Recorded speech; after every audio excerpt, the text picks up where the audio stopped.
তায়াম্মুমের ফরজ কয়টি? 3টি, 2টি, 4টি? দুটি। মাশাআল্লাহ, তুমি সঠিক উত্তর দিয়েছো। তায়াম্মুমের ফরজ 2টি। তোমার জন্য এই সেগমেন্টের পরবর্তী প্রশ্ন, কাফারা কি? 60 জন মিসকিনকে খাওয়াতে হবে, 2 মাস লাগাতার রোজা রাখতে হবে, নাকি সবটি করতে হবে? সবটি করতে হবে। তুমি চমৎকারভাবে উত্তর দিয়েছো। এরপরে আমরা চলে যাচ্ছি আমাদের পরবর্তী প্রতিযোগী বন্ধু রোনাক সোহান তোমার কাছে। প্রথম প্রশ্ন হচ্ছে, তায়াম্মুম দ্বারা কয়টি ফরজ নামাজ পড়া যায়? 1টি, যতগুলো খুশি, শুধু ফরজ? যতগুলো খুশি। মাশাআল্লাহ, তুমি সঠিক উত্তর দিয়েছো। তোমার জন্য আমাদের পরবর্তী প্রশ্ন হচ্ছে, অসুস্থতার কারণে রোজা না রাখলে কি করবে? ফিদিয়া দিবে, পরে কাজা করবে, কিছুই হবে না? পরে কাজা করবে। তোমার উত্তরটি আমরা সঠিক হিসাবে বিবেচিত করছি। এরপরে আমরা চলে যাচ্ছি আমাদের পরবর্তী প্রতিযোগী বন্ধু আসাদ মাহি আব্দুল্লাহ তোমার কাছে। এই সেগমেন্টের প্রথম প্রশ্ন হচ্ছে, মুসাফিরের জন্য মাসহের সময়সীমা 24 ঘন্টা, 3 দিন 3 রাত, 1 সপ্তাহ? 3 দিন 3 রাত। তোমার উত্তরটি সঠিক হয়েছে। তোমার জন্য আমাদের পরবর্তী প্রশ্ন, জাকাতের হার 2.5%, 5%, 10%? 2.5%। আলহামদুলিল্লাহ, তুমি সঠিক উত্তর দিয়েছ। এরপরে আমরা চলে যাচ্ছি আমাদের পরবর্তী প্রতিযোগী বন্ধু আসাদ হাসান তোমার কাছে।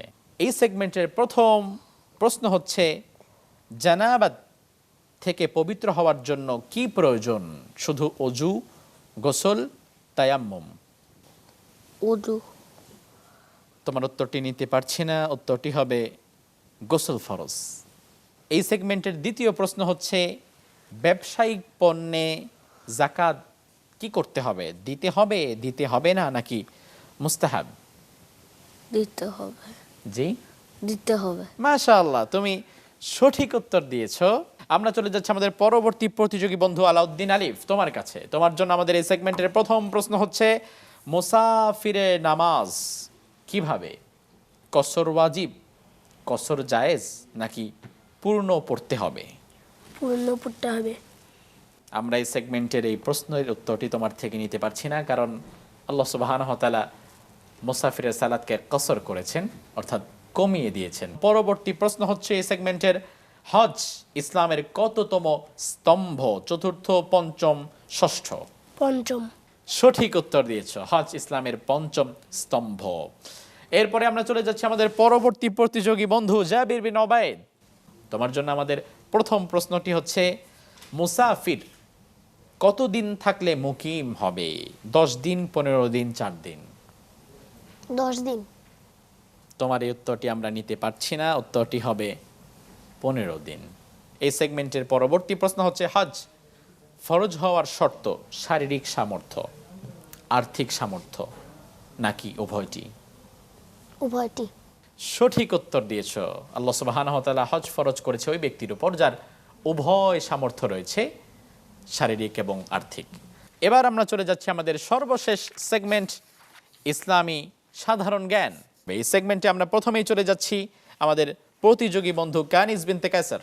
তোমার জন্য সাধারণ জ্ঞান সেগমেন্টের প্রথম প্রশ্ন হচ্ছে, রাসূল সাল্লাল্লাহু আলাইহি ওয়াসাল্লামের মা আমিনা ইন্তেকাল করেন তার কত বছর বয়সে? জন্মের সময়, 6 বছর বয়সে, 8 বছর বয়সে? 6 বছর বয়সে। ছোট্ট বন্ধু খুব চমৎকারভাবে উত্তর দিচ্ছে। তোমার জন্য আমাদের পরবর্তী প্রশ্ন হচ্ছে, মসনবী মানবী নামক আধ্যাত্মিক কাব্যগ্রন্থর রচয়িতাকে? জালালউদ্দিন রুমি, শেখ সাদি, হাফিজ সিরাজি? Jalaluddin Rumi. সঠিক উত্তর দিয়েছো, জালালউদ্দিন রুমি। আমরা চলে যাচ্ছি আমাদের পরবর্তী প্রতিযোগী বন্ধু রৌনাক সোহান তোমার কাছে। তোমার জন্য আমাদের এই সেগমেন্টের প্রথম প্রশ্ন হচ্ছে, রাসূল সাল্লাল্লাহু আলাইহি ওয়াসাল্লামের দাদা আব্দুল মুত্তালিব ইন্তেকাল করেন তার কত বছর বয়সে? 6 বছর, 8 বছর, 10 বছর? গ্লিটারের টুইন লেমন ও অ্যান্টিব্যাকটেরিয়াল ফর্মুলা বাসনকে চকচকে জীবাণুমুক্ত করে আমাদের দেয় গ্লিটার গ্যারান্টি। 8 বছর।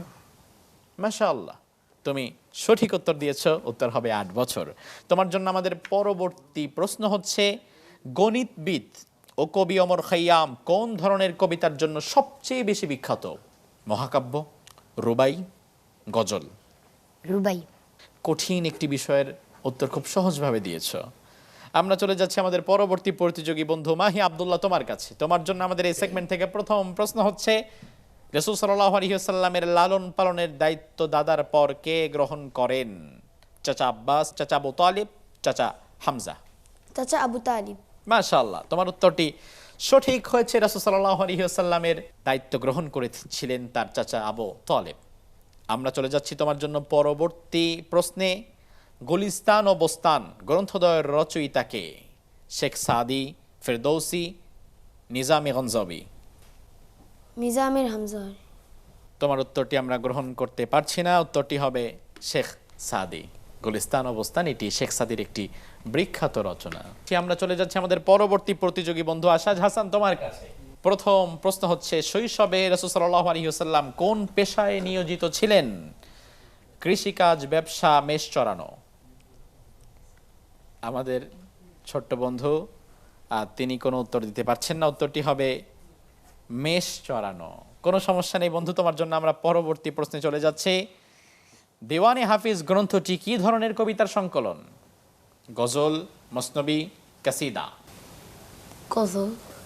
উত্তরটি সঠিকভাবে পেরেছো, বারাকাল্লাহু ফি ইলমিক। পরবর্তী প্রতিযোগী বন্ধু আলাউদ্দিন আলিফ, তোমার কাছে। এই সেগমেন্টে তোমার জন্য প্রথম প্রশ্নটি হচ্ছে, রাসূল সাল্লাল্লাহু আলাইহি ওয়াসাল্লামের প্রথম বিদেশ সফর কোথায় এবং কার সাথে ছিল? ইয়েমেনে, চাচা আব্বাসের সাথে, শাম, চাচা আবু তালিবের সাথে, হাবশা, নিজে? চাচা আবু তালিবের সাথে। চাচা আবু তালিবের সাথে তিনি সিরিয়া গমন করেছিলেন। মাশাআল্লাহ, তোমার উত্তরটি সঠিক হয়েছে। আমরা চলে যাচ্ছি তোমার জন্য পরবর্তী প্রশ্নে। চিকিৎসা শাস্ত্রের বিশ্বকোষ আল কানুন ফিল তিব গ্রন্থের রচয়িতাকে? আর রাজি, ইবনে সিনা, আল জাহরাবি? আল জাহরাবি। তোমার উত্তরটি আমরা সঠিক হিসেবে নিতে পারছি না। উত্তরটি হবে ইবনে সিনা। তিনি চিকিৎসা শাস্ত্রের বিশ্বকোষ আল কানুন ফিল তিব রচনা করেছিলেন। পরবর্তী প্রতিযোগী বন্ধু জাবির বিন ওবাইদ, তোমার কাছে। এই সেগমেন্টে তোমার জন্য প্রথম প্রশ্ন হচ্ছে, যৌবনে হিলফুল ফুজুল নামক জোট গঠনে রাসূল সাল্লাল্লাহু আলাইহি ওয়াসাল্লাম অংশ নেন, এর উদ্দেশ্য কি ছিল?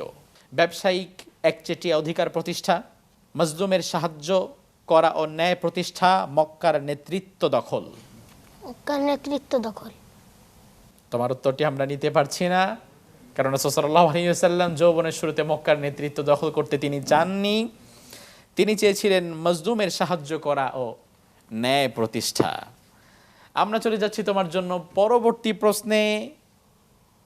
আল জাবার ওয়াল মুকবিলা গ্রন্থের মাধ্যমে বীজগণিতের ভিত্তি স্থাপন করেন কে? আল খাওয়ারিজমি, ওমর খাইয়াম, আল বিরুনি? ওমর খাইয়াম। আমরা তোমার উত্তরটি গ্রহণ করতে পারছি না। উত্তরটি হবে আল খাওয়ারিজমি।